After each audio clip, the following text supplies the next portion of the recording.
ham yuzingizni tiniq qiladi, teshikchalarni tozalaydi qizlar. Shu qalampir munchoq o'zbekchasi. Soldik, guruch oqartiradi. Yarim soat turishi kerak birga. Bu qora nuqtalar qarang. Bu qora nuqtalarni yo'q qiladi. Ichiga bir 4-5 ta solsangiz bo'ldi, yetadi. Bu rosa kuchli narsa. Qaynonam faqat shunday qilib o'ziga sprey tayyorlab, xolodilnikka solib qo'yadi yoz kunlari. Suvi solasiz, qaynatilgan, sovutilgan suv bo'lishi kerak. Kechqurun yuzga sepib, yuzga sepib, mana teshikchalarni ochadi, nuqtalarni tozalaydi, ichini, hammani yuzini anaqa qora nuqtalar bo'larkan, burundan oldida ayniqsa o'shalarni tozalaydi. Endi yarim soat kutamiz.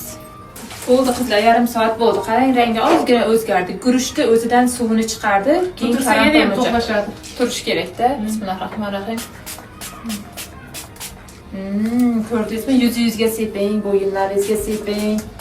Ana shunaqa spray shishasi bor, hamma joyda sotadi. Artib tashlamang, o'zidan o'zi qurib, yaltillaydi. Qarang, ko'rdingizmi? Foydalari juda ham ko'p. Guruch bilan qalampir munchoqning foydasi juda ham ko'p. Bu foydali bilgani hammaga yuborib qo'yishni unutmang. Rosa yoqdi o'zimga. Har kuni kechqurun seping. Har doim